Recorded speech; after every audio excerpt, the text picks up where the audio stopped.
Okay. तर आपण भगवद्गीतेच्या दुसऱ्या अध्यायामध्ये आहोत आणि आज दुसरा अध्याय पूर्ण होईल आणि कदाचित तिसरा अध्याय चालू पण होईल.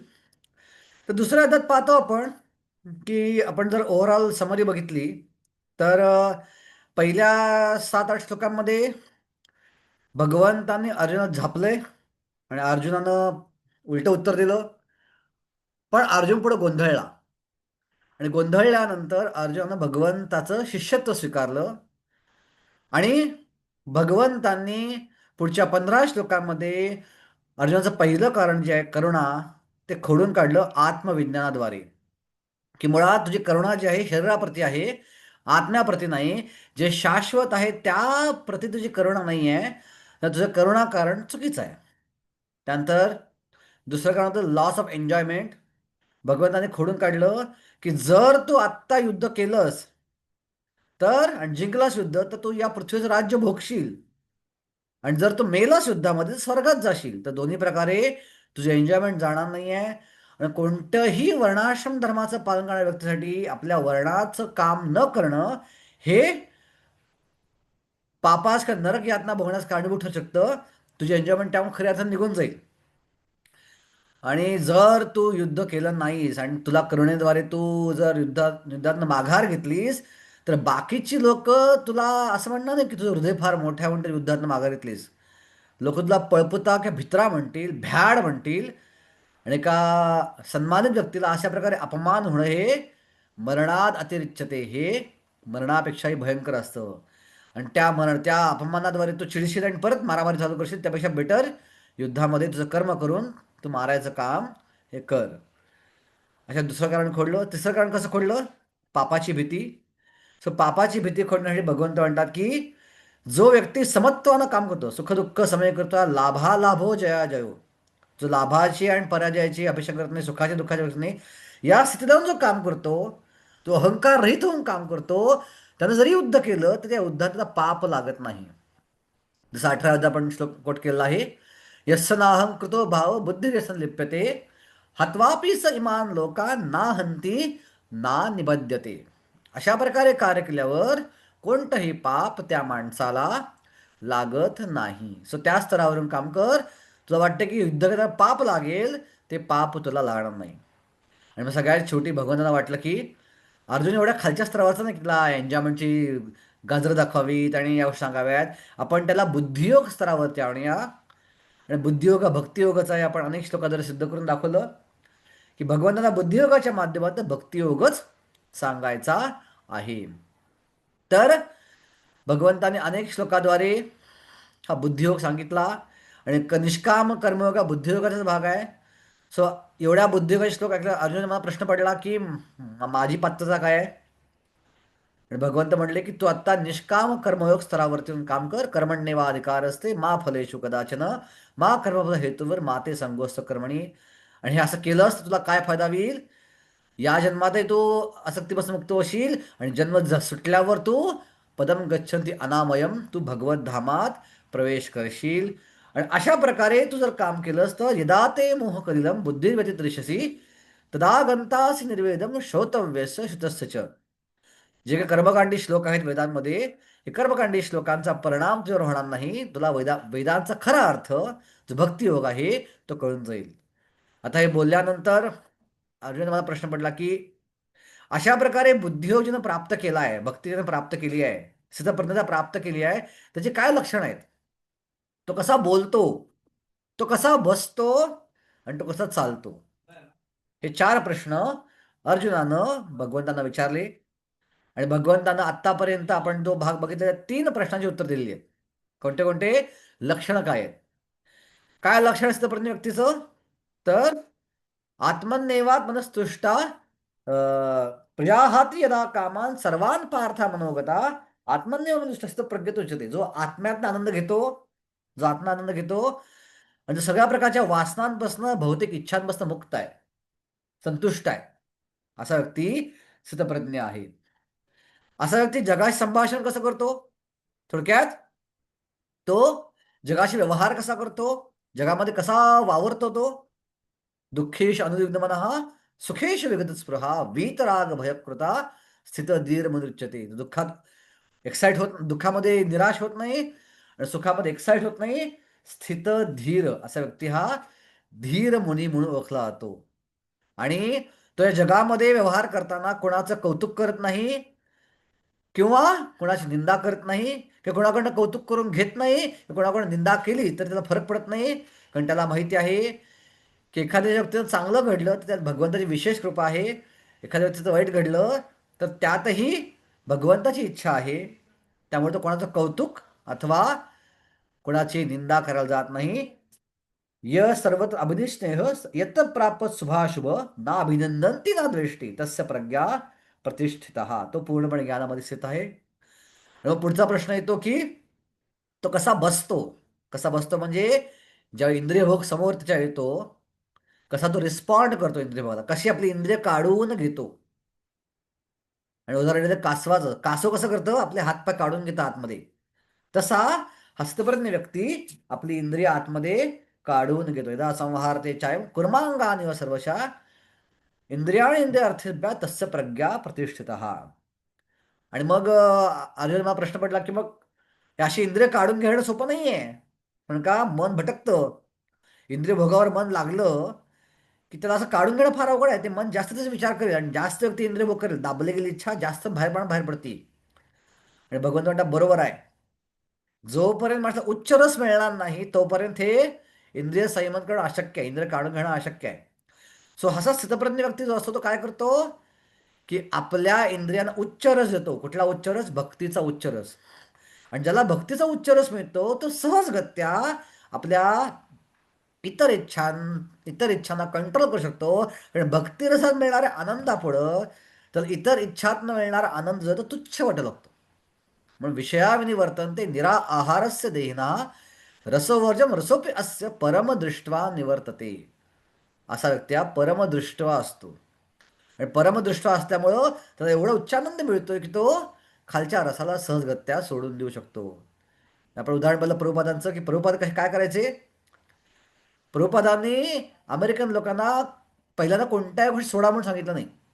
त्यांना पहिला हरे कृष्ण आनंद दिला, प्रसादाचा आनंद दिला आणि तो आनंद अनुभवल्यानंतर मग प्रभुपाद म्हटले काही गोष्टी सोडल्या पाहिजेत. पण तो आनंद एवढा जास्त होता की त्या आनंदापुढं ते इतर गोष्टी सहजगत्या सोडू शकले. आणि मग भगवंत म्हणतात की जर भक्ती नसेल, हा उच्चार नसेल काय होईल. किती मोठे ज्ञानी असाल, येतो तो आपण कौंतेय पुरुषस्य विपशिता इंद्रिया आणि प्रमाथिने हरती प्रसम मनहा.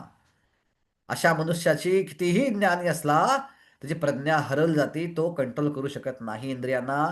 आणि उदाहरण अजामिलचं स्तंभेम आत्मनात्मान यावत शत्रुम यथाश्रुतम न शिशाक समाधातु मनो मदन वेपितम. मनो मदन वेपितम की मदनाचा अटॅक झाला आणि अजामिलनं सगळ्या गोष्टी ऐकल्या होत्या आणि त्याचा विचार तो करत होता ते दृश्य पाहताना, तरी पण त्या अटॅक पुढं, त्या मदनाच्या अटॅक पुढं त्याचं काही चाललं नाही आणि तो वेश्याच्या आहारी गेला. कारण अजामिलकडं उच्च असा भक्तीचा रस त्यावेळी उपलब्ध नव्हता. आणि मग कशा प्रकारे उच्च रस मिळू शकेल, कोण व्यक्ती खऱ्या अर्थात प्रज्ञ होऊ शकेल. आणि भगवंताने हा सेक्शन कन्क्लूड केला आहे की जोपर्यंत इंद्रिय माझ्या सेवेत लागणार नाहीत, भले ज्ञानयोगी व्यक्ती स्थितप्रज्ञ होऊ शकतो, अष्टांग होऊ शकतो, निष्काम कर्मयोगी स्थितप्रज्ञ होऊ शकतो, पण फार अवघड आहे. कारण का इंद्रिय फार स्ट्रॉंग आहेत, ते भटकवतात माणसाला, ते खेचतात, ते खाली कोसळवतात. पण जोपर्यंत इंद्रिय माझ्या सेवेत लागणार नाही, ताने सर्वांनी संयम युक्त आसीत मत्परहा वशेही तस्य इंद्रिया आणि तस्य प्रज्ञा प्रतिष्ठित. किंवा त्याचीच इंद्रिय संयमित होऊ शकतील आणि तो स्थितप्रज्ञ होऊ शकेल, इतर कोणीही होऊ शकणार नाही. अशा प्रकारे भगवंतांनी हा सेक्शन इथं थांबवला आहे.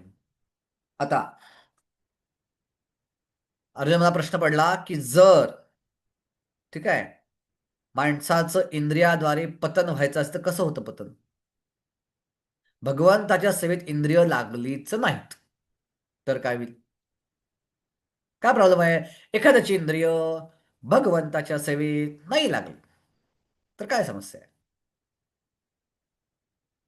ते सांगितलं भगवंतांनी श्लोक क्रमांक 62 आणि 63 मध्ये. हे खूप फेमस श्लोक आहेत, हे पाठांतराला आहेत. बऱ्याच लोकांकडे पाठ असतील पण पण नसतील तर हे पाठ करा. काय आहे? ध्यायतो विषयान् पुंसा संगस्तेषोपजायते संगात संजायते कामात कामात क्रोधोभिजायते. जर इंद्रिय, आणि इंद्रियामध्ये मन पण येतं, मन हे पण इंद्रिय ना, मन षष्ठा आणि इंद्रिय, सहावं इंद्रिय मन. ठीक आहे. तर मन जर भगवंताच्या सेवेत नसेल, इंद्रिय जर भगवंताच्या सेवेत नसतील, तर काय होईल?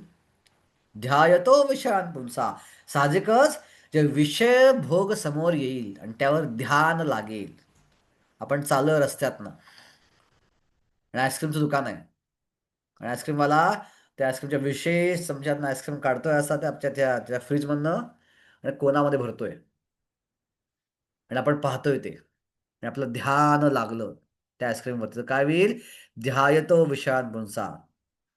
जेव्हा आपण त्या आईस्क्रीमकडे बघू, ध्यान लावू, वा, किती सुंदर आईस्क्रीम आहे, काय होईल?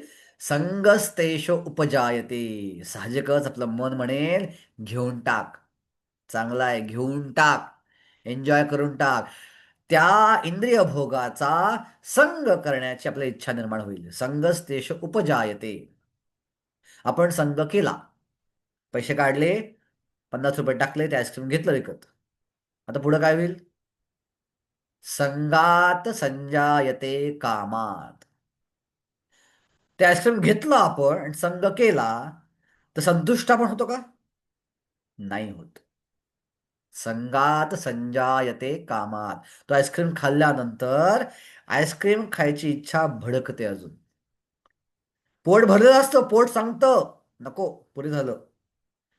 खिसा पण सांगतो तेवढेच पैसे आहेत, पण जीभ काय म्हणते? अजून पाहिजे, एन्जॉय करायचं आहे.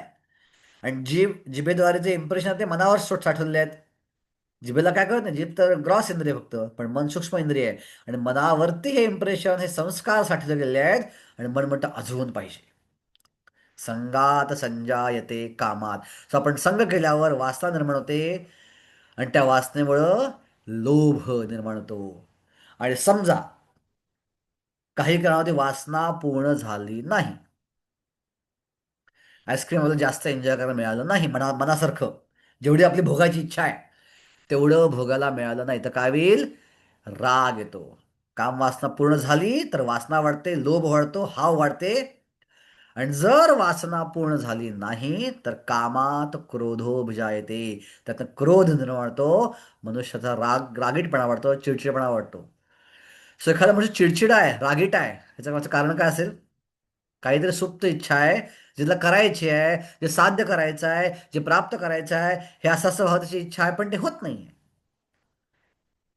आपली इच्छा आणि आपली वास्तव स्थिती याच्यामध्ये गॅप असेल ना, इच्छा एवढी आहे, वस्तुस्थिती एवढीच आहे, ही गॅप असेल, हे गॅप जो आहे हा राग निर्माण करतो, हा क्रोध निर्माण करतो. कामात क्रोधो बिजायते. तशा प्रकारे राग निर्माण होतो. भक्तीमुळे काय फायदा होतो? मग वासना निर्माण होते. उच्च रसामुळं जरी ध्यान लागलं तर व्यक्ती ध्यान सहजगतीत बाहेर काढू शकतो, कारण त्याला माहिती आहे की त्यांना काही मिळणार नाही, मला त्याला ते अनुभूती आहे. त्यातनं मिळणारा आनंद क्षुल्लक आहे, पण भक्तीतनं मिळणारा मला आनंद खूप गहन आणि खूप सर्वोच्च आहे. तर त्या आनंदापुढे हा आनंद क्षुल्लक आहे, त्यामुळे सहजगत्या तो त्या इंद्रिय भोगापासून आपलं मन बाहेर काढून घेऊ शकतो. तर कसा क्रोध निर्माण होतो. त्याचं तात्पर्य खूप सुंदर आहे, आपण वाचूया.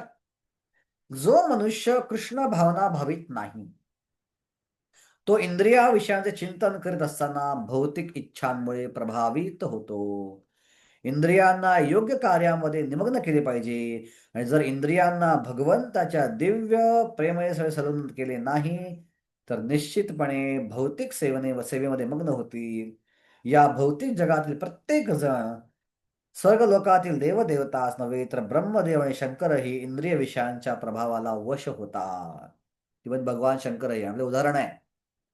ऑफकोर्स ते उदाहरण मोहिनी मूर्तीचं आहे, की भगवंताने मोहिनी मूर्ती रूप घेतलं होतं, देवतांना अमृत पाजलं, आणि शंकरजी त्यावेळी नव्हते तिथं, आणि शंकरजी विनंती केली, मला ते रूप बघायचं आहे.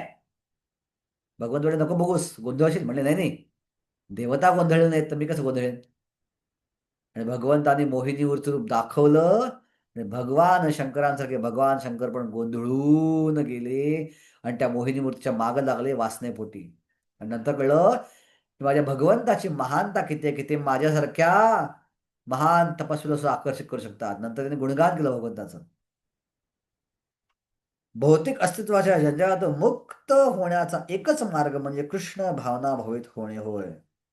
भगवान शिवाय ध्यानमग्न होते, पण जेव्हा त्यांना पार्वतीने इंद्रिय सुखाकरता विच्छेदित केले, तेव्हा शिव त्यासाठी तयारी झाले आणि परिणामी कार्तिकेयचा जन्म झाला. परंतु जेव्हा हरिदास ठाकूर तरुण भगवत भक्त होते, तेव्हा याचप्रमाणे मायादेवीच्या अवताराने त्यांना मोहित करण्याचा प्रयत्न केला. पण भगवान श्रीकृष्णा ठिकाणी त्याची अहेतुकी भक्ती असल्यामुळे त्यांनी सहजपणे मायादेवीची परीक्षा पार पाडली. वर उल्लेख केलेल्या श्री यमनाचार्यांच्या श्लोकामध्ये सांगितल्याप्रमाणे भगवंताचा प्रामाणिक भक्त सर्व इंद्रिय भोगांना टाळतो, कारण त्याला भगवंताच्या सान्निध्यात आध्यात्मिक आनंदाची उच्चतर गोडी प्राप्त झाली असते आणि हेच यशाचे रहस्य आहे. सो इतर मार्ग कसे आहेत? फक्त अनर्थ निवृत्तीवाले आहेत. ज्ञानयोग अष्टांगयोग फक्त अनर्थ जाळतात, पाप जाळतात, कर्म जाळतात.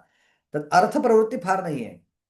पण हे जे आहेत आपले भक्ती मार्ग जो आहे, तर अनर्थ निवृत्ती पण होते, अर्थ प्रवृत्ती पण त्यामध्ये होत असते. ओके. मला काही लोक व्हॉट्सअपवर प्रश्न विचारतायत की लिंक पाठवा म्हणून. आपली लिंक ही फिक्स असते, तर सगळ्यांनी त्या लिंकला जॉईन करत राहा.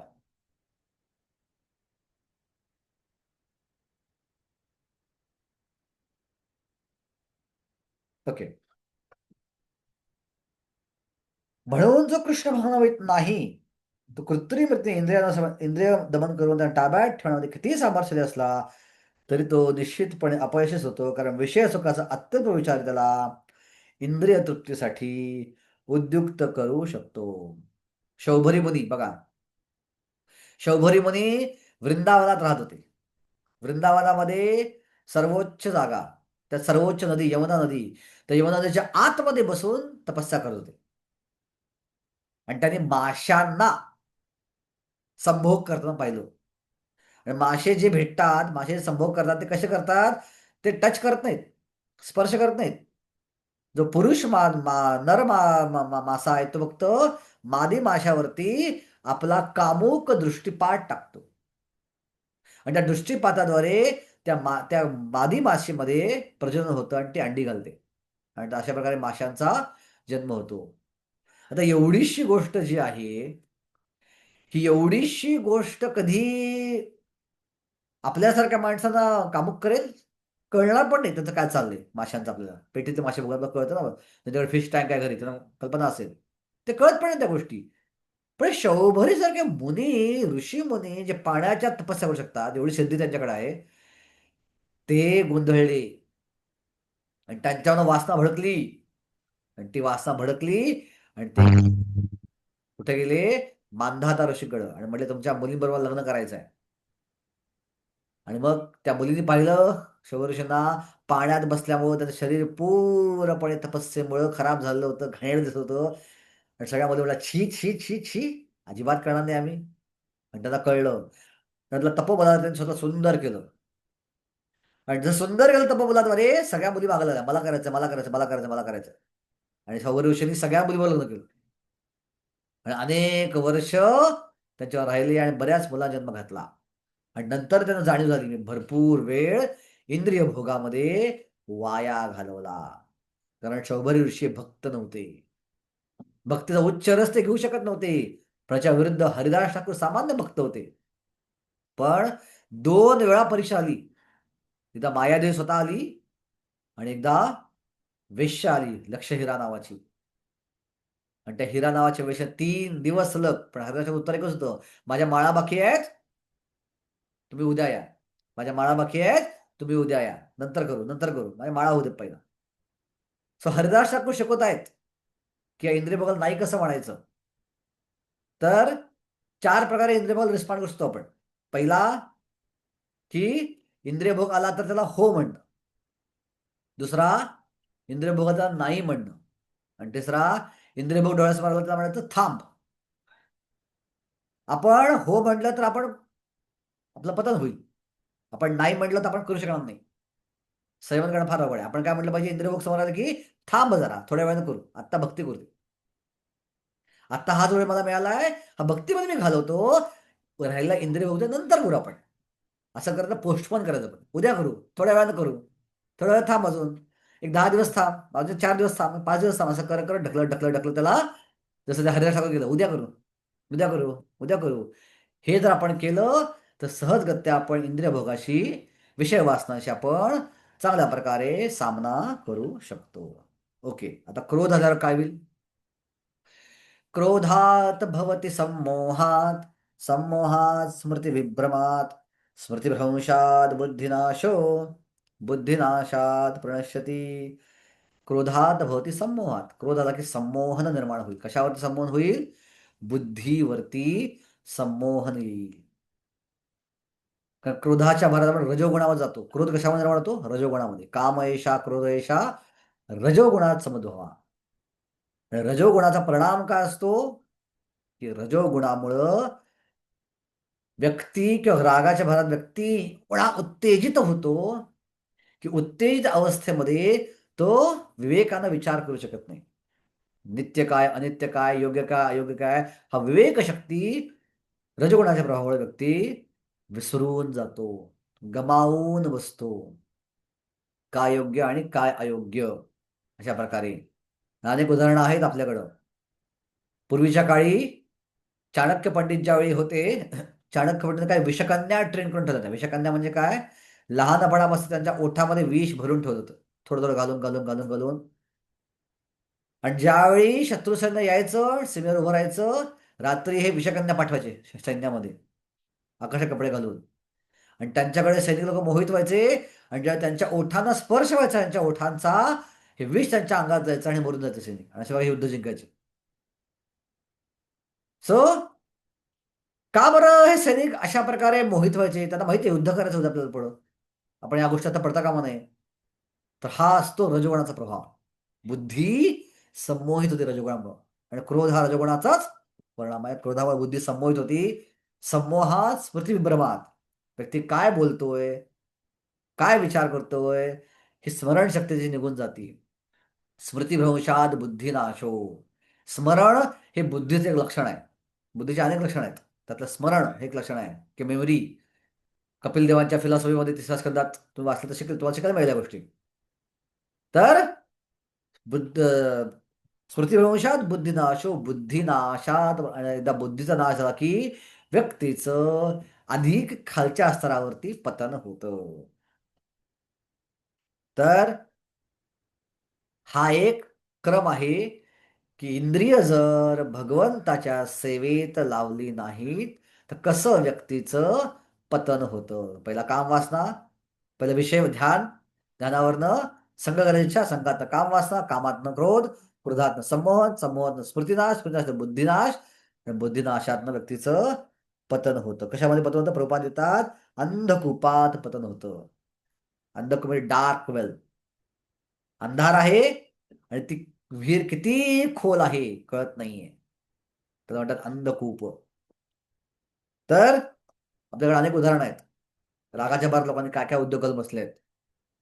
क्रोधात काय कसं काय लोक वागलेली आहेत.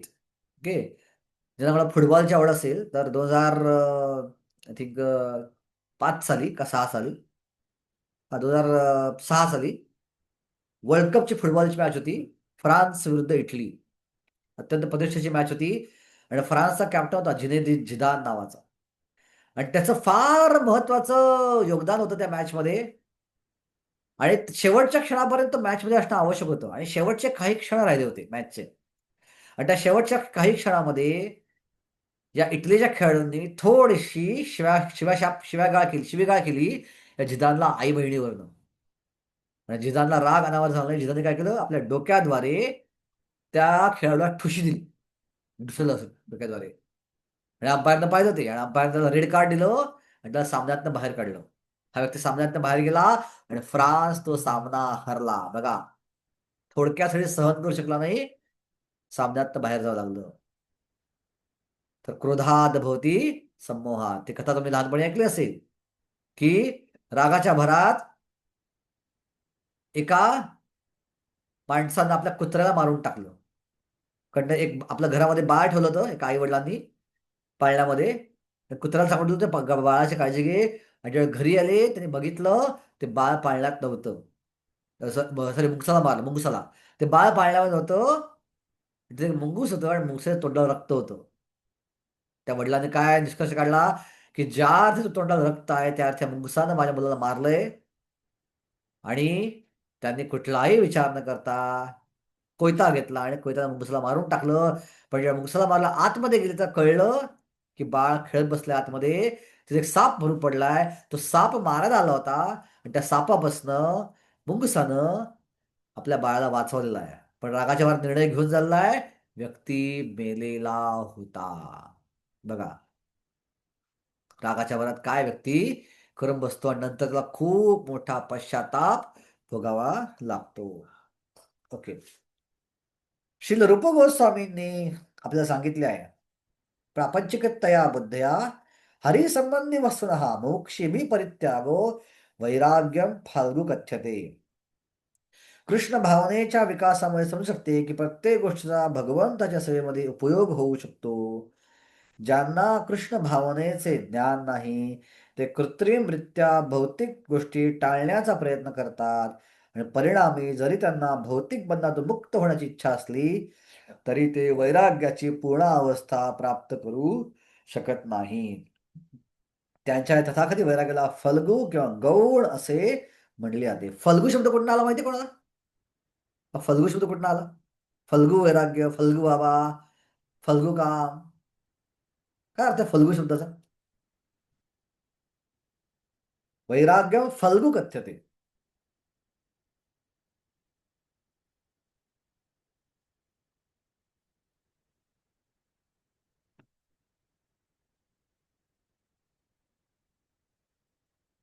माहिती आहे कोणाला फल्गू शब्दाचा अर्थ? फल्गू एक नदी आहे बिहारमध्ये. वर्ण बघितलं की नदी कशी वाटते ती? पूर्णपणे कोरडी. ती नदी असं वाटतच नाही. पूर्ण कोरडा पट्टा. पण आपण त्या पात्रामध्ये गेलो आणि खाली हात घातले, खाली पाणी लागतं. सो वर्ण नदी नाही अशी वाटती, पण खालनं नदी आहे. ती म्हणजे त्याला फल्गू आहे नाव आहे. जे दिसतं तसं नसतं. पण ते फल्गू. सो फल्गू वैराग्य म्हणजे काय? दिखाऊ वैराग्य. दिसतंय वैराग्य पण आतमध्ये वैराग्य नाही. आतमध्ये अजूनही पाणी आहे. थोडक्यात वासना आहेत. त्याला वाटतं फल्गू. फल्गू बाबा बाहेरनं बाबा दिसतोय पण आतनं भोगी आहे. ठीक आहे. तर वैराग्य फलगथ्यते. या उलट कृष्ण भावनाभर मनुष्याला प्रत्येक गोष्टीचा उपयोग भगवत सेवेमध्ये कसा करावा याचे ज्ञान असते. म्हणून तो भौतिक भावनेला बळी पडत नाही. उदाहरणार्थ निर्विशेषवादी मनुष्याच्या दृष्टीने भगवंत किंवा परमसत्य निर्विशेष असल्यामुळे अन्न ग्रहण करू शकत नाहीत.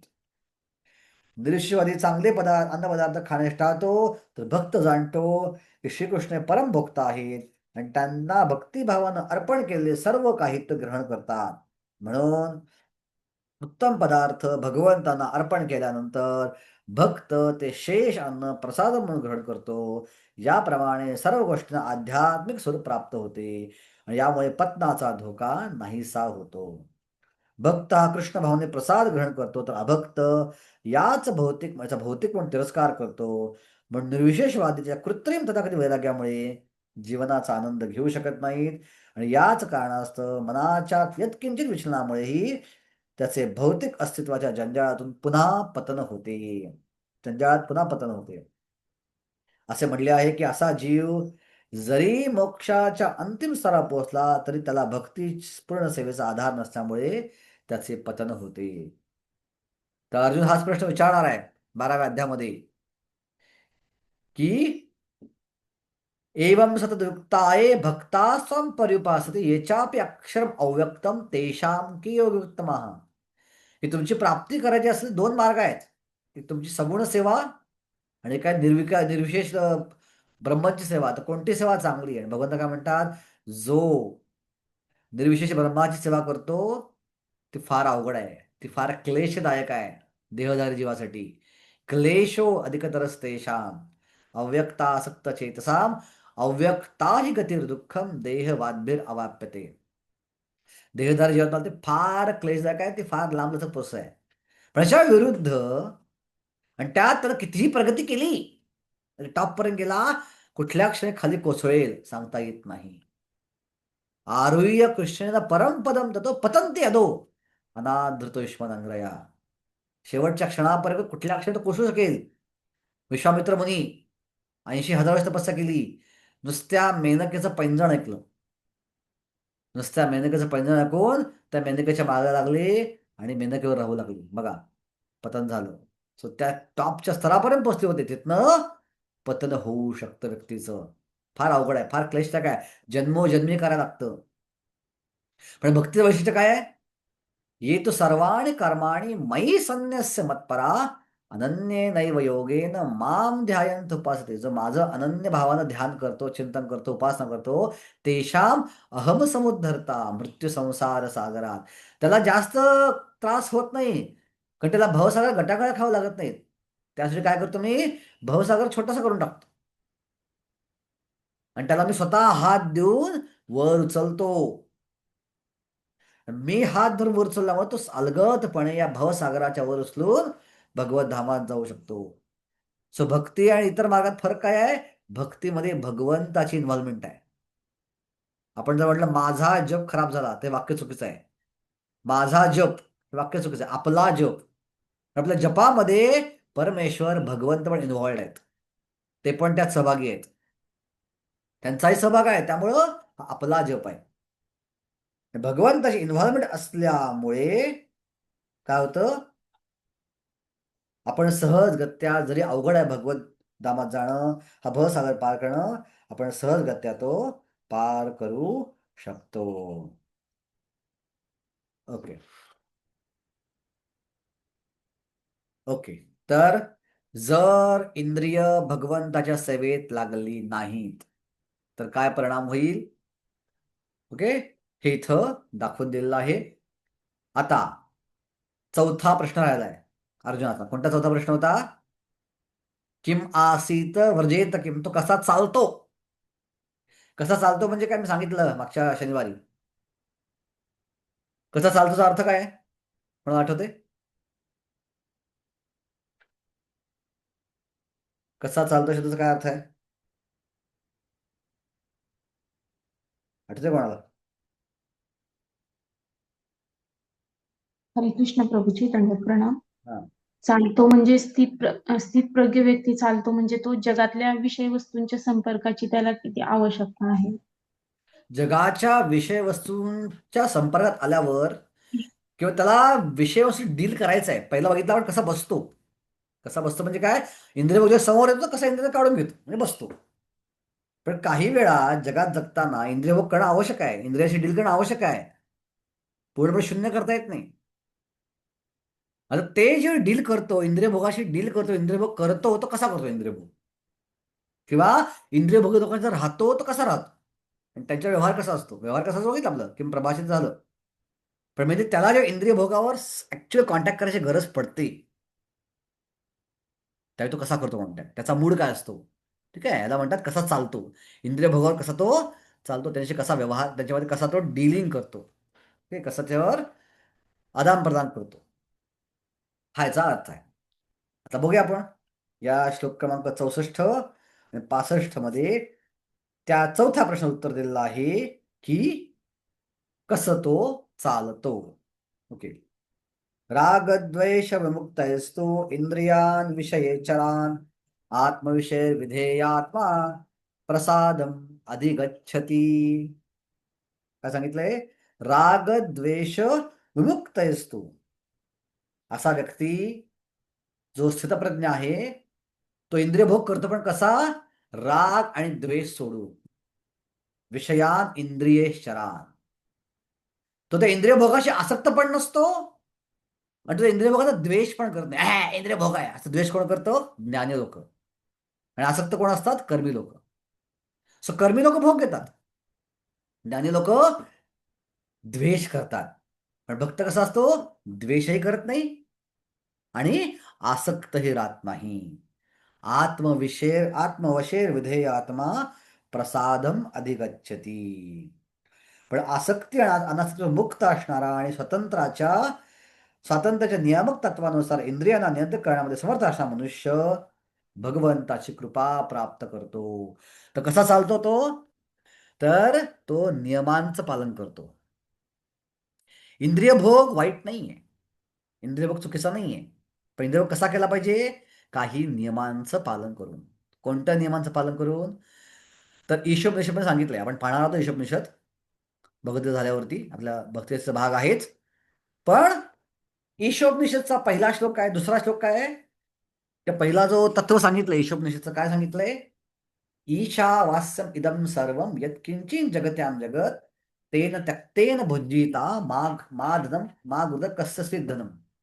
ईशावास्यम इदम सर्वम.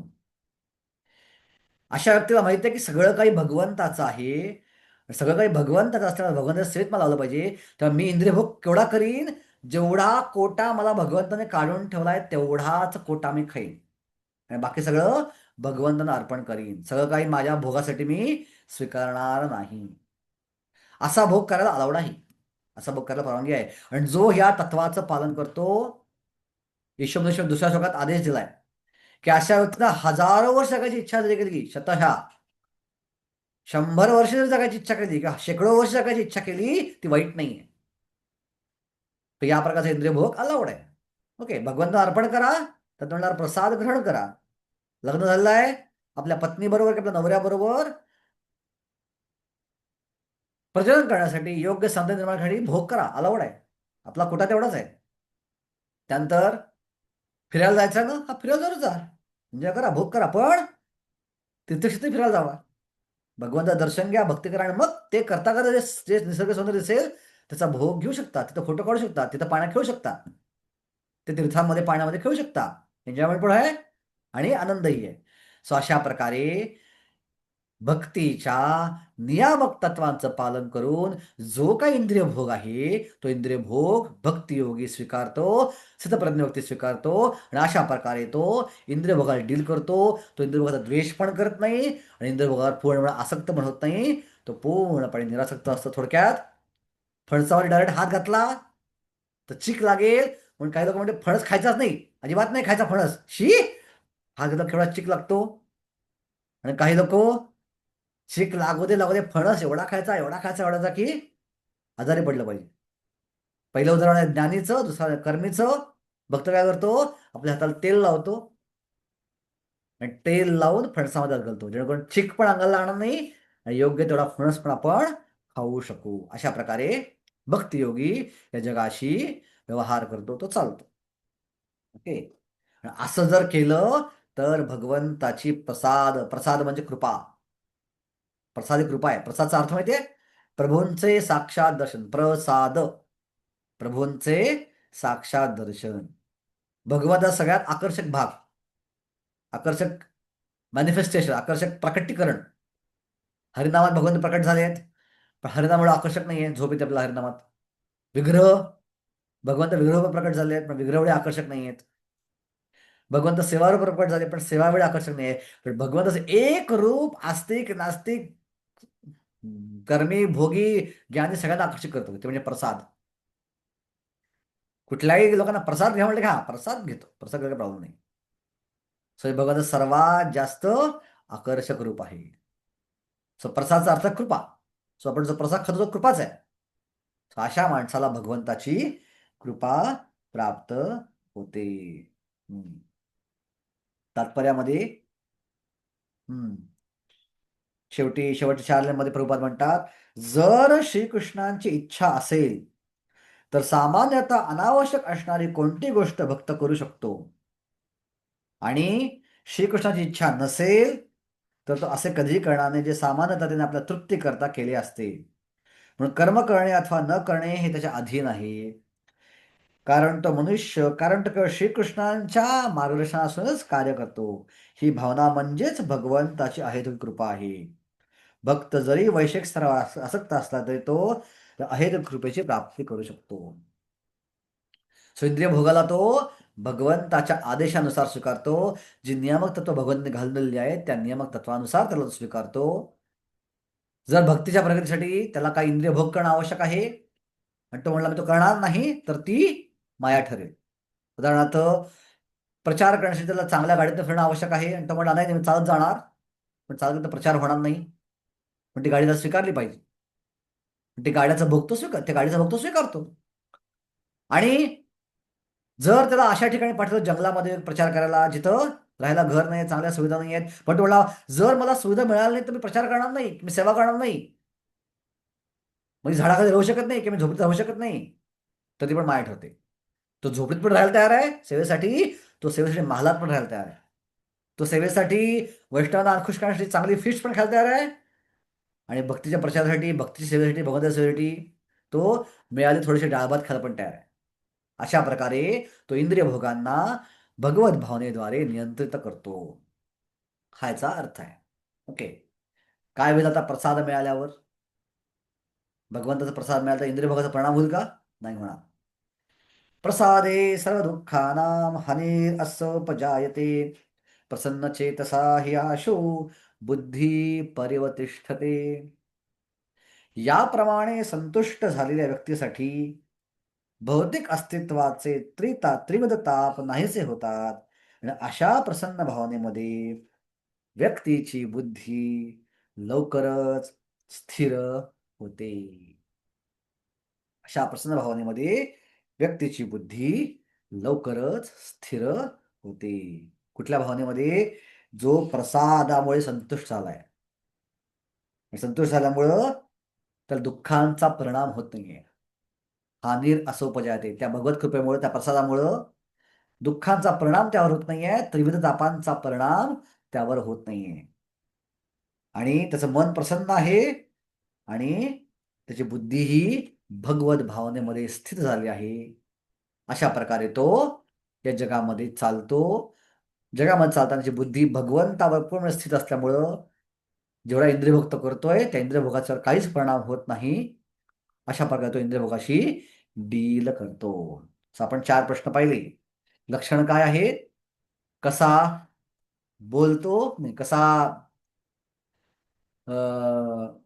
सित किम प्रभाषेत, किम आसेत व्रजेत किम, कसं संभाषण करतो, कसं बसतो आणि कसं चालतो. तर आपल्या ओपन बुक आपल्या फायनल टेस्टमध्ये जे ऍक्च्युअली ह्याची टेस्ट आहे त्यामध्ये हा प्रश्न पडणार की तिन्ही प्रश्नांचा अर्थ स्पष्ट करून सांगा. कसा बसतो, कसा चालतो, कसा राहतो, हे गीतेमध्ये कोणत्या कोणत्या श्लोकात सांगितलं आहे. लक्षण जे आहे स्थितप्रज्ञाचं ते श्लोक क्रमांक सांगितलं आहे 55 मध्ये, 56 मध्ये. कसा बोलतो 57 सांगितलं आहे, कसा बसतो ते 58 सांगितलं आहे आणि कसा चालतो हे 64 आणि 65 मध्ये सांगितलेलं आहे. सगळ्यांनी लक्षात ठेवा. ओके. आता ज्याची बुद्धी भगवंताच्या चरणी स्थित झालेली नाहीये त्याची अवस्था काय होईल सांगितलं आहे श्लोक क्रमांक 66 मध्ये. नास्ति बुद्धिर अयुक्तस्य न चायुक्तस्य भावनः न चाभवतः शांतीर अशांतस्य कुतो सुखम. काय अर्थ आहे? नास्ति बुद्धिर अयुक्तस्य, ज्याची बुद्धी भगवंताशी जोडली गेली नाही. अयुक्त, युक्त म्हणजे जोडलं जाणं. अयुक्तचा अर्थ काय आहे? जोडलं न जाणं. नास्ति बुद्धिर अयुक्तस्य न च युक्तस्य भावना. जर बुद्धी जोडली गेली नाही भगवंताप्रती तर बुद्धी आपल्या मनाला कंट्रोल करते आध्यात्मिक स्तरावरती. भौतिक स्तरावरती मन बुद्धीला कंट्रोल करतं. आता आपली अवस्था कशी आहे? आपण भौतिक स्तरावर आहोत. आपल्या आध्यात्मिक बुद्धी तेवढी जागृत झाली नाही. आपण जर नामजप केला नाही, हरे कृष्ण बोलला नाही, आपलं मन बुद्धीवरती हावी होतं. आपलं मन बुद्धीला कंट्रोल करतं. आणि नचा, पण आध्यात्मिक स्तरावर जर बुद्धी जोडली गेली नसेल, आध्यात्मिक स्तरावरती बुद्धी ही मनाला कंट्रोल करते. जसं आता आपण भगवद्गीता वाचल्यावरती किंवा भक्तीविषयी ऐकल्यावर किंवा जप केल्यावर बुद्धी सांगते ही गोष्ट भक्तीला हानिकारक आहे, करू नकोस. आणि त्या बुद्धीद्वारे आपण त्याला रोखतो. पण तीच बुद्धी जर भगवंताशी जोडली गेली तर काय होईल? भावना पण जोडली राहणार नाही. तसं मनही स्थिर राहू शकत नाही. नचायुक्तस्य भावना, भावना मनाचं लक्षण आहे. सो भावना पण, मन पण स्थिर राहू शकत नाही. आणि दिव्य बुद्धी आणि स्थिर मनाशिवाय नचा अभावता शांतीर, शांती कशी मिळेल जर बुद्धी स्थिर नाहीये आणि मन स्थिर नाहीये? असा व्यक्ती शांत कधी होऊ शकेल, कसा होऊ शकेल? आणि व्यक्ती शांतच नाहीये तर व्यक्ती सुखी कसा होऊ शकेल? दिव्य बुद्धी आणि स्थिर मनाशिवाय शांती प्राप्त होण्याची शक्यताच नाही. आणि शांती वाचून सुखप्राप्ती कशी करता येईल ती अशक्य आहे. व्यक्ती हा सुखी होऊ शकत नाही. सुखाचं काय लक्षण आहे या श्लोकामध्ये सांगितलं आहे. आपली जर बुद्धी, आता आपल्या स्वतःकडे आपण थोडंसं बघूया. सकाळी सकाळी उठल्यावर जर आपण आपली बुद्धी हरिनामाद्वारे, हरे कृष्ण मंत्राद्वारे भगवंतांना जोडलीच नाही व्यवस्थित, आपला जप चांगला झाला नाही, डिस्टर्ब जप आहे, ते जपा केलाच नाही, तर त्या दिवशीचा अनुभव आठवा. ज्या दिवशी सकाळी जप झाला नाहीये का झाला पण खूप गडबडीत केलाय, ओढून ताळून माळा खिचून पटापट संपवलाय जप, जपा संपवला, जपाला संपवून टाक खदास, मारून टाकलं जपाला आपण, अशी अवस्था असते. ही अवस्था कशी आहे? बुद्धी अस्थिर असण्याचं, बुद्धी युक्त झाली नाही, भगवंताशी जोडली गेली नाही बुद्धी त्या अवस्थेत. आणि भगवंताशी जोडली न गेल्यामुळं अशा माणसाचं मन कायम स्थिर राहत नाही दिवसभर. आणि दिवसभर स्थिर झाल्यामुळे तो अशांत अशांत असतो. आणि तो दिवस त्याचा चांगला जात नाही. आज काय दिवस खास गेला नाही. का नाही गेला? कारण सकाळी जपात दिवस लक्ष दिलं नाही. बरेच लोक प्रश्न विचारतात, प्रभूजी 24 तास कसं भगवंताचं स्मरण करायचं? काही करायची गरज नाही 24 तास भगवंताचं स्मरण. जे 2 तास दिलेत आपल्याला व्यवस्थित जप करण्यासाठी, 16 माळा करण्यासाठी, ते 2 तास आपण व्यवस्थित केला जप, आणि त्या 2 तासात भगवंताला व्यवस्थित स्मरण केलं, भगवंताला जोडलं गेलो, तर पुढचे 22 तास ऑटोमॅटिक स्मरण होतं. जसं भगवंत म्हणतात, अगर तेरा मन तेरे काम में तो मैं मेरे धाम में. जपा करत असताना तुझं मन तुझ्या कामात आहे, तर मी तुझ्या जपात नाही, मी धामात आहे माझ्या. लेकिन तेरा मन मेरे नाम में, तुझं मन माझ्या नावात असेल तर मी तुझ्या कामात आहे, तो मैं तेरे काम में. सो हे 2 तास आपल्याला मन भगवंतामध्ये गुंतवायचं आहे, भगवंतामध्ये इन्व्हेस्ट करायचं आहे. इतर कोणत्या गोष्टीचा विचार त्यामध्ये अवॉइड करायचा आहे, इतर कोणतं प्लॅनिंग, इतर कोणत्या गोष्टी ट्रबल सॉल्व्हिंग, प्रॉब्लेम सॉल्व्हिंग, बरंच आपण ते करत बसतो जप करताना. मग काल घडले प्रॉब्लेम सॉल्व्ह करत बसतो, आपले जे भांडण झाले ते आपलं आठवतं जप करताना, ते आपल्या इच्छा असतात त्याचं प्लॅनिंग आपण करायला लागतो, पुढच्या दिवसभरातले कामं त्याची त्या प्लॅनिंग आपण करायला लागतो त्यामध्ये. किंवा तो प्रॉब्लेम आला असतो, तो आठवत बसतो, सेवेतला प्रॉब्लेम आठवत बसतो, कसं करायचं, काय करायचं, हरे कृष्ण कृष्ण हरे राम, हरे राम राम राम हरे हरे. पण हे करण्यापेक्षा आपण ते 2 तास पूर्णपणे, कृष्णा हे 2 तास फक्त तुझ्यासाठी आहेत, हरिराम प्रभू हे 2 तास फक्त तुमच्यासाठी आहेत, इतर कोणत्याही गोष्टी नाही आहेत, माझा फोकस फक्त तुमच्यावर असणार आहे, मला उद्देश फक्त तुमची सेवा करणं आहे. भले मन विचलित होऊ दे, काय प्रॉब्लेम नाही, पण ऍटलिस्ट इंटेन्शन ते आहे. तर आपला जप व्यवस्थित होतो आणि आपली बुद्धी जोडली जाते व्यवस्थित हरिनामाशी. आणि मग ऍटोमॅटिकच मला अनुभव येईल की ज्या आदल्या दिवशी मला फार समस्या वाटत होत्या त्याची सोल्युशन मला आतनं सगळ्या सहजगत्या मिळत आहेत. कारण का भगवंत पाहतात की ह्याचं नाव माझ्यामध्ये आहे, भगवंत आतनं त्याला प्रॉब्लेमचे सोल्युशन सहजगत्या रिव्हील करतात. जी कामं अवघड वाटतात ती सहजगत्या हातातनं घडून जातात, अद्भुत अद्भुत कार्य त्यातनं होतात.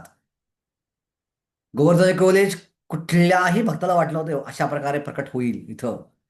केवळ महाराजांची बुद्धी पूर्णपणे भगवंताशी युक्त होती आणि त्यांची इच्छा होती, त्यांच्या इच्छेनुसार भगवंत रिव्हील करत गेले कसं करायचं, काय करायचं, काय करायचं, आणि गोष्टी प्रकट होत गेल्या. तर हा श्लोक आपल्याला फार महत्वाचा आहे की बुद्धियुक्त नसेल तर आपण कधीच शांती आणि सुख प्राप्त करू शकत नाही. का बरं इतर भक्त इतर लोक शांती प्राप्त करू शकत नाहीत? कारण त्याची बुद्धी भगवंताप्रती युक्त नाहीये. तात्पर्य वाचतो मी. जोपर्यंत मनुष्य कृष्ण भावना मोहित होत नाही तोपर्यंत त्याला शांतता प्राप्ती शक्यताच नाही. म्हणून 5व्या अध्यायात निश्चितपणे सांगितले आहे की जेव्हा एखादा मनुष्य जाणतो की तप आणि यज्ञ यांच्या सर्व शुभा फलांचे श्रीकृष्ण हेच केवळ भक्त आहेत, संपूर्ण प्राकृत सृष्टीचे स्वामी तेच आहेत, आणि सर्व प्राणी मात्रांचे तेच खरे मित्र आहेत, तेव्हाच त्याला वास्तविक शांतीची प्राप्ती होते. म्हणून जो कृष्ण भावना भयत नाही, त्याच्या मनापुढे अंतिम ध्येय असू शकत नाही. अंतिम ध्येयाचा अभाव असल्यामुळे मनामध्ये चंचलता असते. जेव्हा एखादा निश्चितपणे जाणतो की श्रीकृष्ण हेच भोक्ता, स्वामी आणि प्रत्येकाचे मित्र आहेत, तेव्हा सुस्थिर मनाद्वारे शांतीची प्राप्ती करू शकतो. म्हणून जे श्रीकृष्णाचे संबंध न ठेवता, अंडरलाईन करा वाक्याला, जे श्रीकृष्णाचे संबंध न ठेवता आपले कर्म करतात, ते निश्चितपणे नेहमी दुःखी आणि अशांत असतात. जरी त्यांनी कर्म परफेक्टली केलं तरी, जरी त्यांना जीवनामध्ये शांती आणि प्रगतीचा कितीही देखावा केला, तर ते खचित नेहमी दुःखी आणि अशांत असतात. कृष्ण भावना ही स्वयंप्रकाशित शांत स्थिती आहे, जी केवळ श्रीकृष्णाचे संबंध ठेवल्यानेच प्राप्त होऊ शकते. आपण एक उदाहरण बघूया जपान नावाच्या देशाचं. टेक्नॉलॉजीमध्ये जपान किती प्रगत आहे. असं म्हणतात की जेवढ्या प्रमाणात अमेरिका भारतापेक्षा प्रगत आहे टेक्नॉलॉजीमध्ये, तेवढा जपान अमेरिकेच्या प्रगत आहे. म्हणजे अमेरिका भारतामध्ये एवढं अंतर असतं, जपान आणि अमेरिकेमध्ये तेवढंच अंतर आहे. एवढा जपान पुढे आहे. तर कल्पना करा जपान आणि अमेरिकेमध्ये, जपान आणि भारतामध्ये केवढं अंतर आहे. पण आणि ते नियम फार कडक आहेत. सिस्टीम फार कडक आहे, स्ट्रिक्ट आहे जपानमध्ये. जपानमध्ये 38 सेकंद एकदा ट्रेन लेट झाली. किती सेकंद? 38 सेकंद ट्रेन लेट झाली. आणि सरकारनं माफी मागितली प्रवाशांची, सॉरी आमच्या सिस्टीममध्ये घोळ झाला, 38 सेकंद लेट झाली. आणि सगळे प्रवाशांना त्या भाड्याचे पैसे परत देऊन टाकले. बघा, पण तुम्हाला जपान हा सुखी, समृद्धी आणि समाधान देश असेल ना. जपान देशामध्ये सर्वात जास्त आत्महत्येचा दर आहे. एवढी टेक्नॉलॉजी असून, एवढे नियम असून, लोक एवढे प्रामाणिक असून, का भावना जी आहे ती अल्टिमेटली इंद्रिय भोगावर जाते. भावना जी आहे ती भगवत भक्तीशी जोडली गेली नाहीये. बुद्धी ही टेक्नॉलॉजीमध्ये भरपूर बुद्धी आहे, पण भगवंताशी बुद्धी जोडली गेली नाहीये. आणि ही टेक्नॉलॉजी विकृती आणते, माणसाला राक्षस बनवते. जपानमध्ये भाजी म्हणून अनेक स्त्रियांनी गर्भपात केले, गर्भ कापून चिरून त्याची भाजी करून खाल्ली जातात, आईस्क्रीम सारखी विकतात ते लोक. अशा प्रकारे विकल्यामुळे जपानमध्ये आत्महत्या जास्त होतात. सर्वात जास्त भूकंप आजपर्यंत जपानमध्ये झाले आहेत. सर्वात जास्त सुनामी आजपर्यंत जपानमध्ये झाले आहेत. अस्थिरता प्रचंड आहे जपानमध्ये. सापडली वाटेल, देखावा केला असेल प्रगतीचा, शांतीचा, पण अस्थिरता प्रचंड. अमेरिका प्रचंड अस्थिरता आहे. सर्वात श्रीमंत देश. 70% लोकांना झोपेच्या गोळ्या घेऊन जपावं लागतं. का? बुद्धियुक्त नाहीये भगवंताशी. सगळी सुख आहेत भौतिकदृष्ट्या, पण बुद्धियुक्त नसल्यामुळं झोप येत नाहीये. अमेरिकेमध्ये किती प्रमाण आहे घटस्फोटाचं? 50%. त्यात काही देश 70% आहे. भारतामध्ये अजून हे प्रमाण 10%च्या खाली आहे. सुदैवानं अजून, पण लवकरचे वाढत चालले. का बरं? बुद्धियुक्त नाहीये. बुद्धियुक्त नसल्यामुळं बाहेरनं कितीही गोष्टी प्रगत असल्या देखावा, आत्मशांतता अजिबात नाही. आमच्या सांगलीमध्ये न्यूरोसर्जन होता, डॉक्टर जितेंद्र दिवाण नावाचा. न्यूरोसर्जन सांगलीमध्ये टॉपची प्रॅक्टिस, पण एका मुलीच्या प्रेमात पडला. भगवत भगवत भक्ती नव्हती. मेंदूचा डॉक्टर आहे, न्यूरोसर्जन मेंदूचा डॉक्टर आहे, पण स्वतःचा मेंदू स्थिर ठेवू शकला नाही. त्या मुलीच्या प्रेमात पडला आणि व्यसनाधीन होऊन व्यसनाचा डोस जास्त घेतला, स्वतः इंजेक्शन देऊन आत्महत्या केली. बघा, मेंदूचा डॉक्टर मेंदू स्थिर ठेवू शकला नाही. मानसशास्त्रज्ञ किंवा मानसतज्ञ किंवा सायकोलॉजिस्ट ह्यांच्यामध्ये सर्वात जास्त आत्महत्या करण्याचं प्रमाण आहे. एकदा एक व्यक्ती सायकोलॉजिस्टकडे जातो आणि म्हणतो, मला जीवनात फार दुःख आहेत, आनंद कसं कसं कळत नाहीये. तो म्हणतो, एक काम कर, समोर एक सर्कस आहे, त्या सर्कशीत जा आणि त्या सर्कसला जोकर पहा. आणि त्या जोकरला पाहिल्यानंतर तो एवढा हसतो, एवढा हसतो, की सहजगत्या तुझं हे मानसिक तणाव निघून जाईल आणि तो आनंदी होशील. आणि तो माणूस म्हणतो, मीच तो जोकर आहे, तर तुमच्याकडं या उपचारांवरती काम करायला आलोय. तर सर्वात जास्त आत्महत्याचं प्रमाण सायकोलॉजिस्टमध्ये पण आहे. खूप प्रमाण जास्त सायकोलॉजिस्टमध्ये. लोकांच्या मनावर कंट्रोल करून स्वतःचं मन कंट्रोल बिघडतात, कारण त्यांना माहित नाहीये की अल्टिमेटली आपण कोणाचंही मन कंट्रोल करू शकत नाही. भगवंत कंट्रोल करू शकतात. स्वतःच्या मनाला भगवंतानं जोडलं पाहिजे. तर या गोष्टी आपण या श्लोकावरनं शिकू शकतो. आणि म्हणून तुकाराम म्हणतात ना, की नामा परते साधन नाही, करेशी आणिक तू काहीही. कलियुगात जोडायचं असेल नावाशिवाय साधन नाही, करेशी आणिक तू काहीही. हाकारोनी सांगे तुका, नाव घेता राहू नका. ओके. ओके. आता काय रिस्क आहे जर बुद्धियुक्त नसेल तर? जरी बाकी आर्टिफिशियल गोष्टींद्वारे सगळ्या इंद्रिय कंट्रोल केली, पण एक जर इंद्रिय भटकलं तर काय धोका होऊ शकतो हे सांगतोय श्लोक क्रमांक 67 मध्ये. इंद्रियाणां हि चरतां यन्मनो अनुविधीयते तदस्य हरति प्रज्ञा वायुर्नाव इवांभसी. त्यामध्ये एक सुंदर अनालॉजी दिली आहे, उपमा दिली आहे. काय दिली आहे? की ज्याप्रमाणे सोसाट्याच्या वाऱ्याने पाण्यातील नाव इतस्तता ओढून नेली जाते. नाव किती चांगली आहे, कॅप्टन व्यवस्थित आहे, मोटार व्यवस्थित आहे, सगळ्या गोष्टी व्यवस्थित आहेत, पण हवा आल्यावर ती नाव हवेद्वारे ओढली जाते.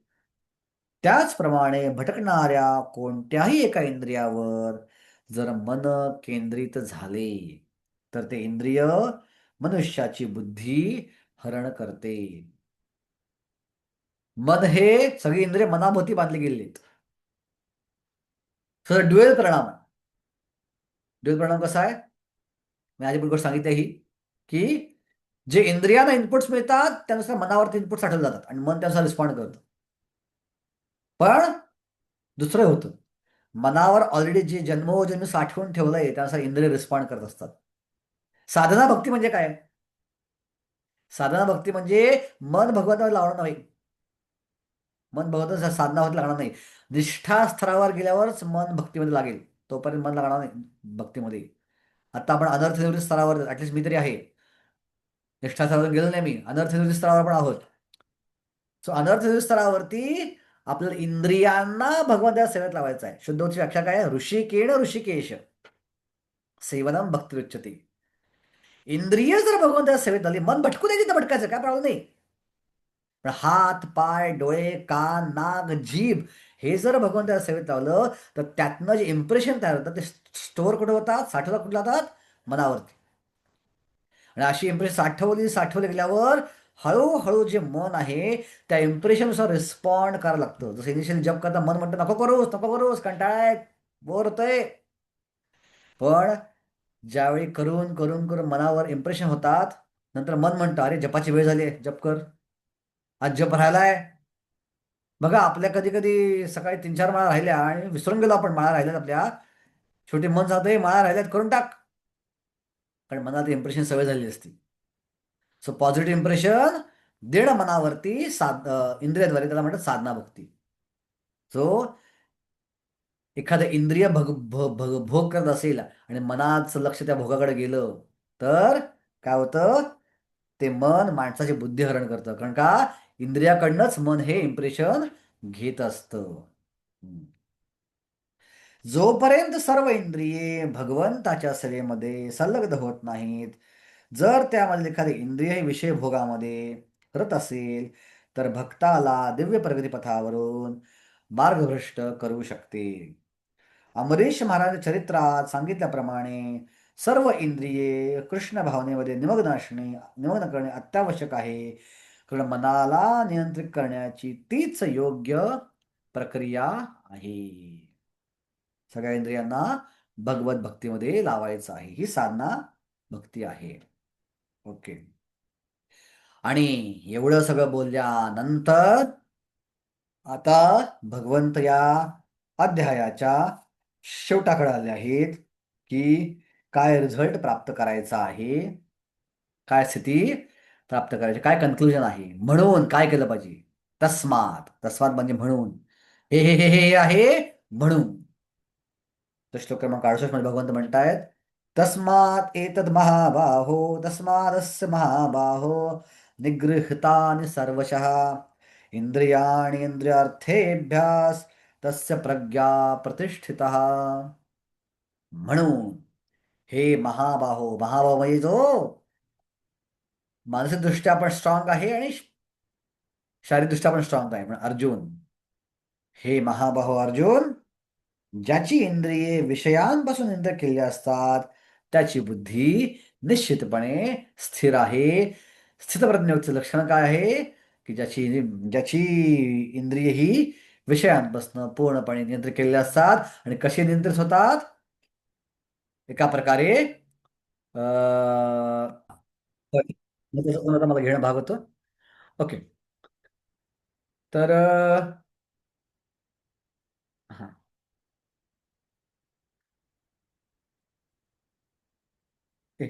हेमंत. येस.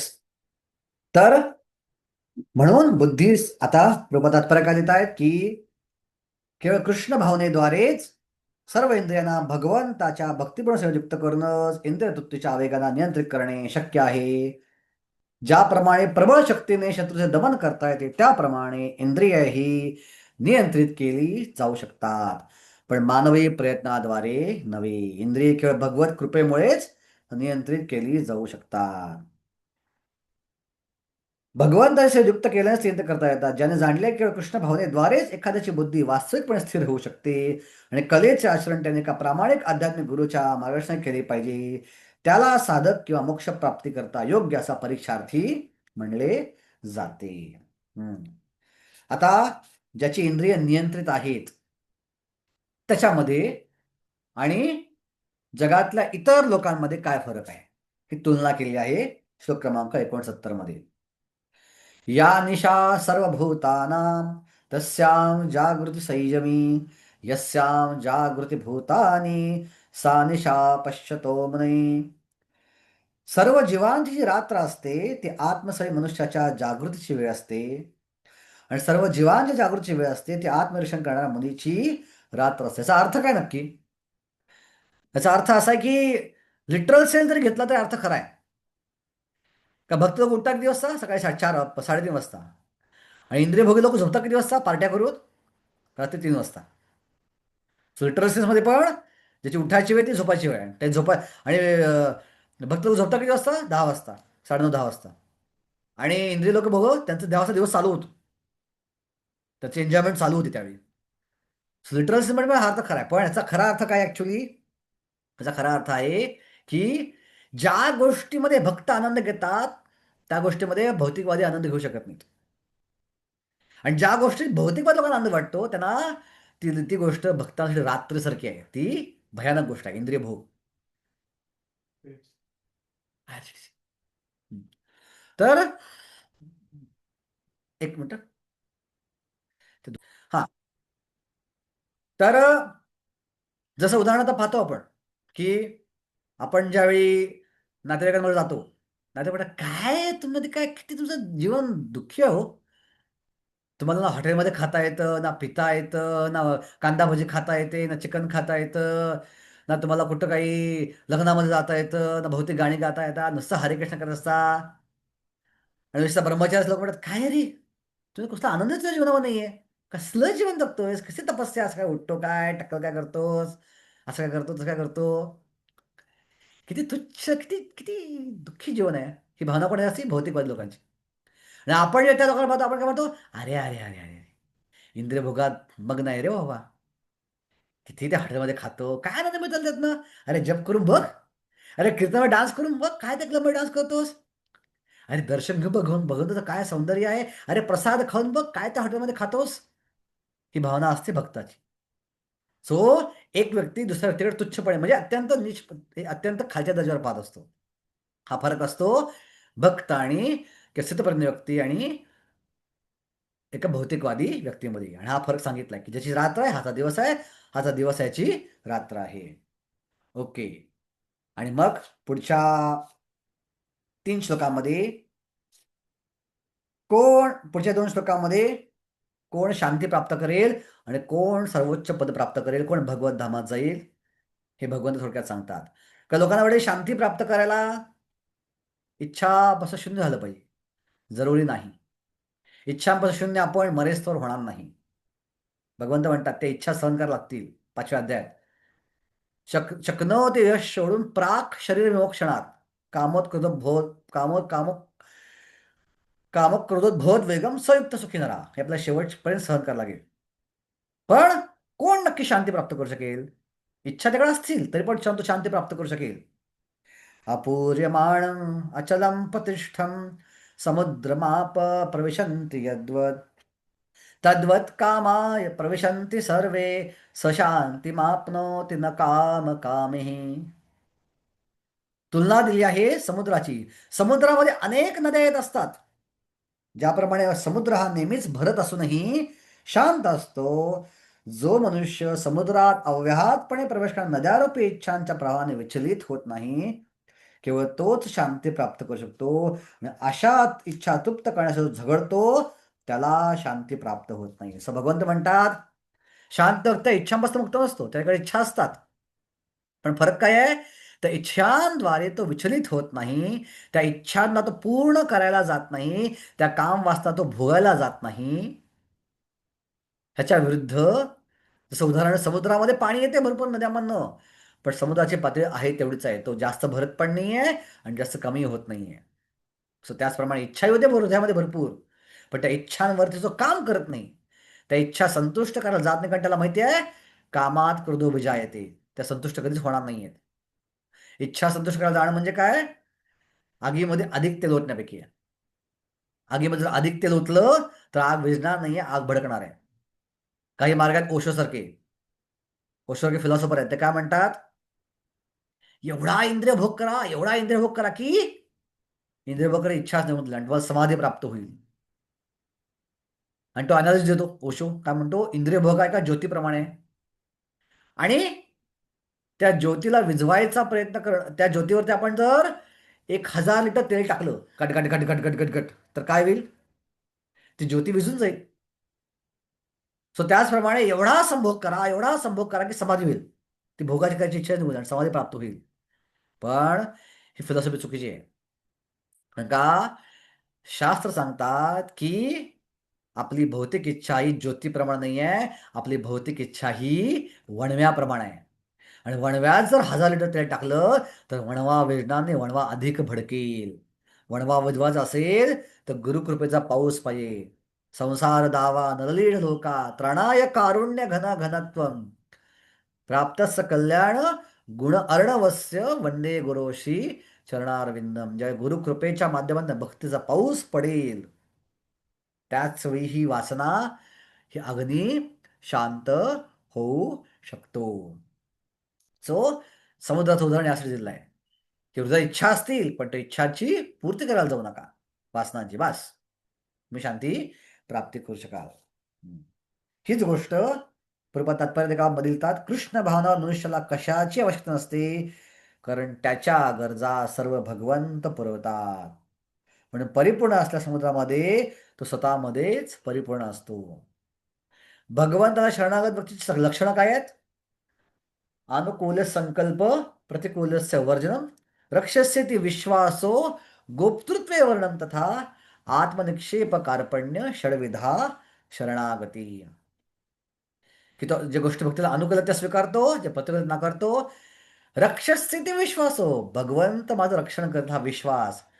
गोप्तृत्वे वर्णन तथा, ते ज्या गोष्टी देतील त्यामध्ये संतुष्ट असणं. अत्याहार करायला जाणं, आपण परत पाहणार आहोत उपदेशामृतामध्ये. अत्याहार प्रयासश्च, एखाद्या गोष्टीवर अति आहार न करणं, तर तो संतुष्ट असणं, हे आहे भगवत भक्ताचं लक्षण. त्यामुळे तो कायम शांत असतो. ओके, आता परत अजून हा श्लोक अजून चांगल्या प्रकारे समजून सांगितलाय. विहाय कामान या सर्वा पुमान शरद निस्पृहा निर्ममो निरहंकारो स शांतीम समधिगच्छति. ज्या मनुष्याने इंद्रिय तृप्तीच्या सर्व इच्छांचा त्याग केला आहे, जो निस्पृह अर्थात इच्छारहित जीवन जगत आहे, ज्याने पूर्णपणे स्वामित्वाच्या भावनाचा त्याग केला आहे, ज्याच्या ठिकाणी मिथ्या अहंकार नाही, तोच केवळ वास्तविक शांती प्राप्त करू शकतो. आतापर्यंत शांतीविषयी जे काही श्लोक ऐकले आपण ते एका प्रकारे समराईज केले आहेत. कोणते कोणते आहेत? भौतिक इच्छांचा त्याग केला म्हणजेच काय? तो भगवंताची सेवा करतोय. जो निस्पृह अथवा इच्छारहित जीवन करत आहे तेच सांगितलंय, इच्छारहित जीवन. त्याची इच्छा फक्त भगवंतांना संतुष्ट करणं हीच आहे. त्याने स्वामित्वाच्या भावनेचा त्याग केला. त्याला माहित आहे मी जीवेर स्वरूप होय कृष्णनित्य दास, मी भगवंताचा दास आहे, मी स्वामी होऊ शकत नाही कधी. स्वामी फक्त एकच आहे, भगवंत. आणि त्याच्याकडे मिथ्या अहंकार नाही, कारण त्याचा खरा अहंकार आहे. खरा अहंकार म्हणजे काय? दासोस्मी हम, कृष्णाचा दास होणं. कृष्णदास अभिमाने ये आनंद सिंधू, कोटी ब्रह्म सुखे नाही तार एक बिंदू. भगवंताचा दास हा अभिमान आहे माझा. त्याचा अभिमान आहे भगवंत दास, हा खरा अभिमान आहे. आणि त्यांना काय मिळतो? आनंद सिंधू. कोटी ब्रह्म सुखे नाही तार एक बिंदू. अशा माणसाला कोटी कोटी कोटी ब्रह्मसुख सुद्धा एका बिंदूप्रमाणे वाटतात. असा व्यक्तीच शांती प्राप्त करतो. थोडक्यात केवळ भक्त शांती प्राप्त करू शकतो. हम्म. प्रभुपाद तात्पर्य देतात, युद्ध न करण्यामध्ये अर्जुनाची इंद्रिय तृप्तीची भावना इंद्रिय तृप्तीची होती, म्हणून त्याला युद्धच करावायच नव्हते. पण जेव्हा तो पूर्णपणे कृष्ण भावनाभरित झाला तेव्हा त्याने युद्ध केले, कारण त्याने युद्ध करावे श्रीकृष्णाची इच्छा होती. स्वतःसाठी त्याला युद्ध करायची मुळीच इच्छा नव्हती, पण श्रीकृष्णांसाठी त्याच अर्जुनाने आपल्या संपूर्ण सामर्थ्याने युद्ध केले. वास्तविकपणे निस्पृहपणा म्हणजे इच्छा नष्ट करण्याचा कृत्रिम प्रयत्न असून श्रीकृष्णांची संतुष्टी करणे हाच होय. जीव हा इच्छारहित किंवा भावनाशून्य असू शकत नाही. त्याने आपल्या इच्छांची गुणात्मकता बदलणं आवश्यक आहे. युद्धामध्ये यायच्या आधी अर्जुनाला युद्ध करायची इच्छा होती. युद्धामध्ये आल्यावर ती इच्छा गेली युद्ध करायची आणि परत अर्जुन युद्ध केलं. पण पहिली जी इच्छा होती युद्ध करायची आणि दुसरी इच्छा आहे त्यात फरक आहे. पहिला अर्जुन युद्ध करायची होती फक्त बदला घेण्यासाठी. आपला अपमान झाला, द्रौपदीचा अपमान झाला, जे अन्याय कौरवांनी केले त्या कौरवांच्या अन्यायावर चीड म्हणून युद्ध करायचं होतं. मग त्याला करुणा वाटली की अरे कशाला या छोट्या स्तरावर आपण यायचं, आणि ते युद्ध करणं नाकारलं. पण त्याच अर्जुना परत युद्ध केलं भगवंताची सेवा म्हणून.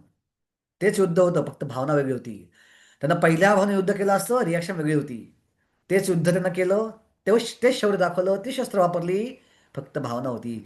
स्वभक्ती म्हणजे काही सोडणं नव्हे, जे काय ते भगवत भावनेला जोडणं. जे काय करतोय त्याच्यामध्ये भावना चेंज करणं, त्यामध्ये स्वामित्वाची इच्छा त्याग करणं आणि भगवंताची सेवा आणणं मध्ये, ही म्हणजे फक्त भक्ती आहे. हेच भगवद्गीतेचं मर्म आहे. Change your consciousness, don't change the activity. Okay. आणि अशा प्रकारे जे काही भगवंतांना आपल्याला सांगायचं आहे त्याचा शेवट भगवंतांनी या श्लोकात केला की अशा प्रकारे वागलास तर काय स्थिती तुझी प्राप्त होईल, कोणतं सर्वोच्च पद तू प्राप्त करशील, जे मनुष्य जीवनाचं ध्येय आहे. एषा ब्राह्मे स्थित पार्थ नैनं प्राप्य विमुह्यति स्थितिं स्थितिं त्वम् अस्यांत कालेपि ब्रह्म निर्वाण मृच्छति. आध्यात्मिक जीवनाचा हाच मार्ग आहे आणि याची प्राप्ती झाला मनुष्य मोहित होत नाही. नैवम पार्थ नैवम प्राप्य विमुह्यति. मनुष्य कधीच मोहित होऊ शकत नाही. तो आता मोहित झालायस. आणि स्थिती अस्याम अंतकाली, मनुष्य शेवटच्या क्षणी जर एखादा याप्रमाणे स्थित असेल तर तो भगवत धामात प्रवेश करतो. शेवटच्या क्षणापर्यंत आपली चेतना अशी राहिली तर काय होईल? ब्रह्मनिर्वाण मृच्छती. ब्रह्मनिर्वाण म्हणजे ब्रह्माच्याही पलीकडे जाणं. ब्रह्मनिर्वाण प्राप्त करणं म्हणजेच भगवत धाम प्राप्त करणं. पण ब्रह्म आणि भगवंतात फरक नाहीये. ब्रह्मेती परमात्मेती भगवानती शब्द आहे. विदंती वदंती तत्त्वं तत्त्वं यज्ञानम अद्वयम ब्रह्मेती परमात्मेती भगवानिती शब्द आहे. सो अशा प्रकारे अर्जुन, तू माझ्या इच्छेसाठी अहंकार त्यागून माझी सेवा म्हणून तुझी इंद्रिय माझ्यापाशी ठेवून तुझं मन माझ्यापाशी ठेवून बुद्धी मला युक्त करून जर युद्ध केलंस तर हे युद्ध तुला भगवत धामात घेऊन जाईल. आणि भगवत धामात जाणं यासाठीच मनुष्य जन्म मिळालंय. त्या स्थितीची प्राप्ती करणं, ते सुप्त कृष्णप्रेम जागृत करणं, यासाठी मनुष्य जन्म मिळालाय. हे सर्वोच्च तू अशा प्रकारे प्राप्त करशील. सो त्यासाठी तू युद्ध कर. अशा प्रकारे भगवंतांनी सांगून सगळ्या अर्जुनाच्या प्रश्नांची उत्तर देऊन टाकली आहेत. तरी पण अर्जुन गोंधळला आणि त्यातनं पुढचा अध्याय बाहेर आला. तो अर्जुन का गोंधळला, कुठं गोंधळला, कसा गोंधळला आणि त्यातनं पुढचे अध्याय कसे बाहेर आले हे आपण पुढच्या आठवड्यात रविवारी दुपारी 1 ते 3:30 1 ते 2:45 आपल्या क्लासमध्ये आपण परत बघायचा प्रयत्न करूया. तर या अध्यायाचे प्रश्न मला पाठवून मी आता ग्रुपवरती ऑब्जेक्टिव्ह क्वेश्चन्स सगळ्यांनी पुढच्या रविवारपर्यंत सोडवून टाका. रिझल्ट तुम्हाला पुढच्या रविवारी पाठवला जाईल. येस माताजी, विचारा प्रश्न. हरे कृष्ण प्रभूजी, आपल्या चरणी प्रणाम. सर्व भक्तांना प्रणाम. प्रभूजी, तुम्ही जसं मागच्या क्लासमध्ये आणि आता स्थितप्रज्ञ व्यक्तीबद्दल सांगितलं ते परत एकदा कृपया सांगा.